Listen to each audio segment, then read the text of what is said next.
It is summer where I live, and not only summer, which the summers here are usually pretty hot, but we're also in the midst of a heat wave. So temperatures going up to 40 plus degrees Celsius. So pretty hot. And I'm usually pretty good with the heat. I'd rather the heat than the cold, but even for myself, it is pretty hot. So I've started to practice more cooling pranayamas, breathing techniques of those Sitkari Pranayama and Sheetali Pranayama. Those two breathing techniques are pretty much the same. The only difference is the positioning of the tongue as we do the practice. Sitkari comes from the root word in Sanskrit Shitkarin, which loosely translates to the sound that the breath makes as we breathe in. And Sheetali, sheet means cool, and kari to make. So roughly to make cool or to cool down. It's roughly what those words mean. I mean, like anything in language, a lot of different meanings could be found. But Sitkari Pranayama is basically the hissing breath, and Sheetali is the cooling breath. In Sitkari, basically the tongue lays flat, and the tip of the tongue rests against the bottom teeth as we gently bring the teeth together. So the teeth, the jaw is clenched slightly, right? And the lips are a little bit parted. So that when we breathe in through clenched teeth. And with Sheetali, the tongue is actually curved upward in a U shape and slightly sticking out of the mouth, the lips, so that it acts a little bit as a straw through which we can sip the air in. They are some of the very few breathing techniques that I am aware of in yoga, where the practitioner is asked to breathe, to inhale through the mouth. Just the inhale is through the mouth and the exhale is through the nose. But usually in asana practices, breathing techniques and meditation, the breath is done through the nose, because the nose is the main organ for breathing. That's what it's there for. And it's also obviously the organ of the smell. But the nose acts as a filter, a purifier for the air as it comes into the body, which is why it's important to breathe through the nose, because the little hair, the cilia, and the mucus lining in the nose acts as filters in preventing the impurities to come into the body. Not only that, to prevent the impurities coming to the body, but also to release them, right, with the movement of the little hair back and forth. And that helps to also expels the impurities. And also, as the air moves through the nose, then the passageway helps to warm up the air, so that by the time that it gets to the lung, the air is already the same temperature as it is within the body. Hence why we are invited to breathe, to inhale, just the inhale, very important, to inhale through the mouth for Sitkari and Sheetali, to keep the coolness of the air and to cool the body from within. So that's the main benefit of those practices, to cool the body down, not just physically, but also on an emotional level and a mental level, right? So it's a good practices when maybe we're feeling that there's a lot of emotions related more to anger, feeling irritable or agitated, right? When we're feeling hot-headed, those would be good practices just to literally cool ourselves down, not just on the physical level, but also in terms of emotions. So it's putting out, right? Putting out the internal fire, like the digestive fire. And also for my ladies out there, if you're going through PMS, premenstrual syndrome, and perimenopause or menopause, with all the good stuff that it brings, such as mood swings and also maybe night sweats or hot flashes, those practices would be good to implement in your self-care routine in order to deal with, again, with the mood swings, maybe when you feel irritable, agitated, to come to those practices to help just recenter and calm down.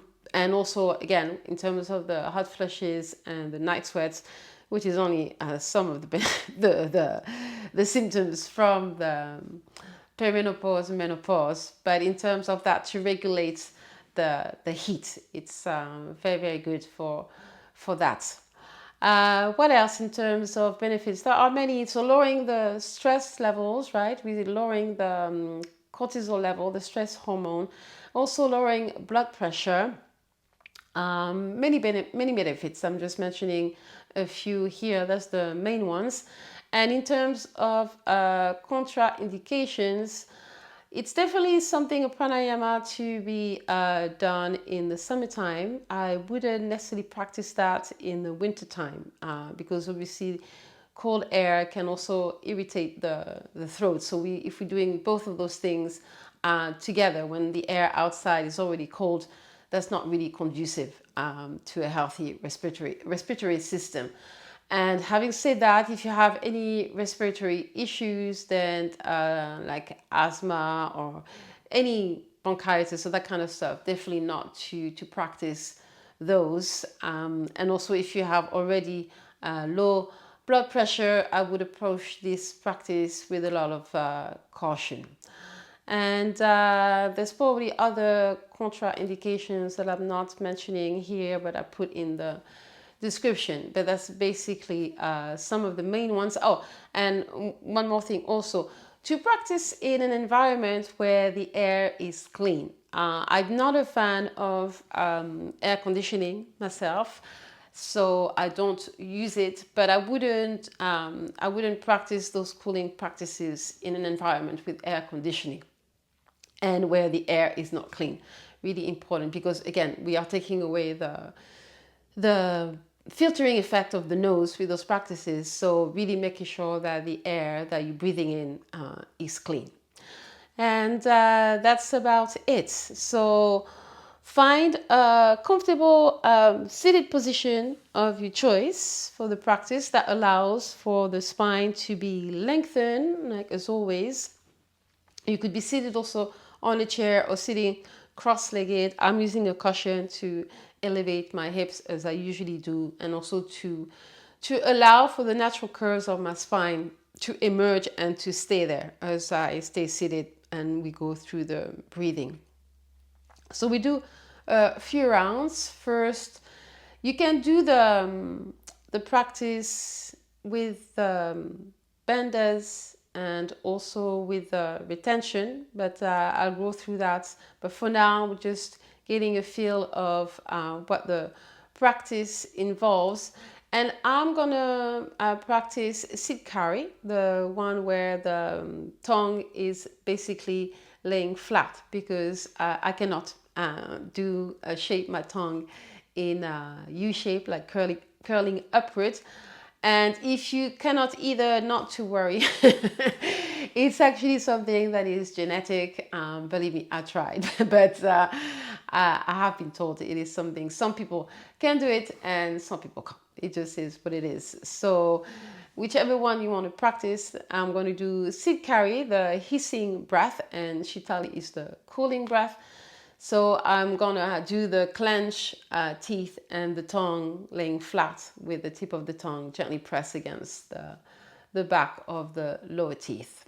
But if you're doing the tongue curled up, then go ahead. So finding a placement for your hands onto your knees, your lap, wherever it feels comfortable. Sitting up tall, and maybe close your eyes first. Take a moment to come into your body.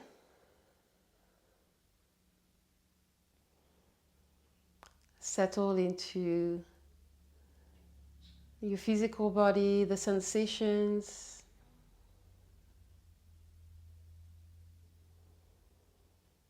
And settle into your mind, allowing the thoughts to come in and out without holding on. Bring your awareness to your breath, just noticing its rhythm without changing its pattern for now. Relaxing your jaw.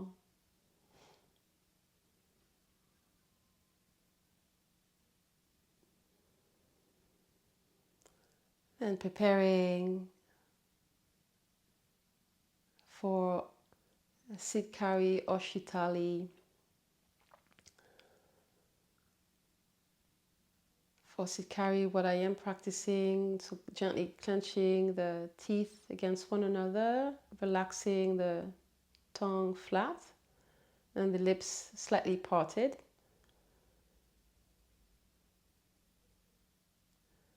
Then exhale and inhale through the mouth. And exhale through the nose. Again, inhaling through the mouth, feel the cool air gliding on the top of the tongue. And exhale through the nose. Do this 3 more times, trying to make the inhale and the exhale the same length.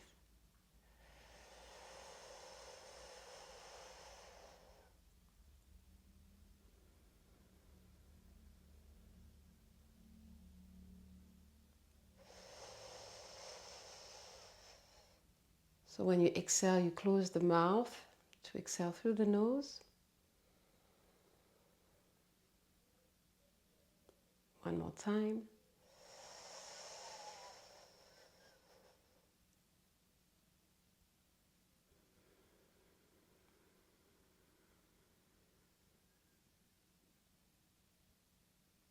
And return to your natural breath.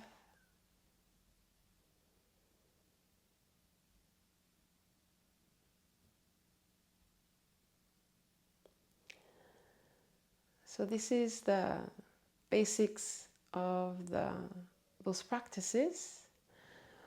We do another few rounds, but this time also adding the retention. So Antara Kumbhaka after the inhale, just holding this cold air in the body and circulating the prana, the cool air within. Noticing the sensation is specifically in the temperature of your body and also in your head and the senses, because obviously as we're breathing like this, we are cooling all the sense organ of the ears and also the eyes.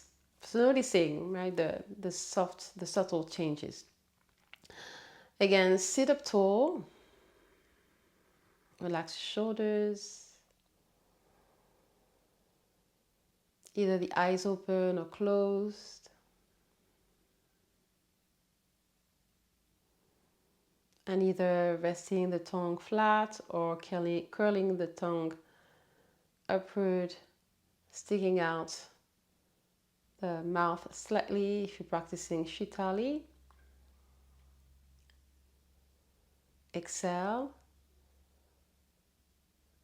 and inhale through the mouth.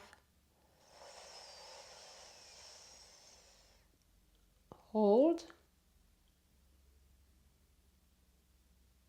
Keep the mouth closed and exhale through the nose. Again, inhale.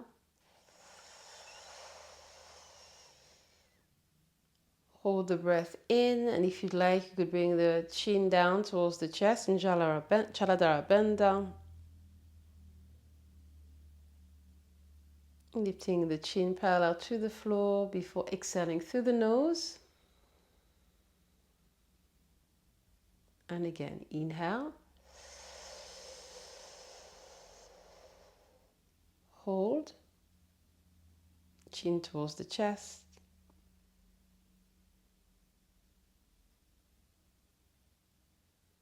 Release Chaladara Bandha before exhaling slowly through the nose. And do a few more rounds on your own.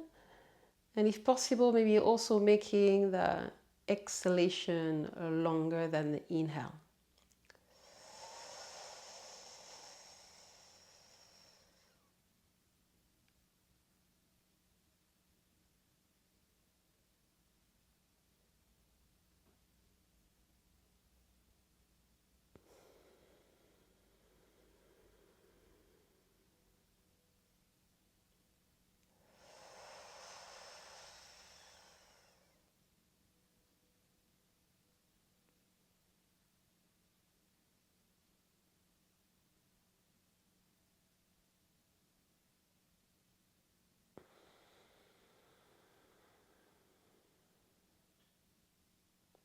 One more time.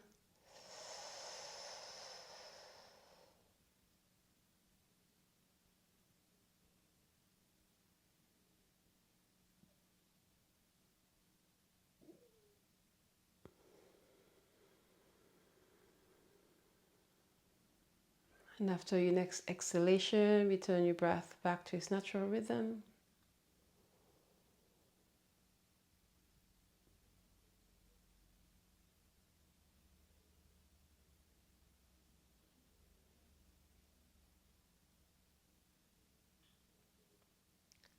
Open your eyes if they are closed. So this is the practice of the hissing breath or cooling breath. Beautiful practices. You can practice anywhere. If it's new, maybe 5 to 10 rounds, making your way to a longer period, longer sessions. But I would also be careful not to do this for too long of a time, because it can become quite irritating to the throat, as once again we are taking away the filtering action of the nose. So being mindful, staying aware of the sensation in your throats, so that you're not creating discomfort, was through the breath. And yes, that's pretty much it. I would put more, there are more benefits and contraindications on the blog post that I will make for this breathing practice on my website. But I hope this was of value. If you're new to this practice, I think it's also nice to come to the cooling practices. We tend to maybe use pranayama also to get energy, which is absolutely wonderful and valid, but it's also nice to include some cooling practices to balance the energy inside of us. Thank you so much for your time, for watching, and until next time, take care.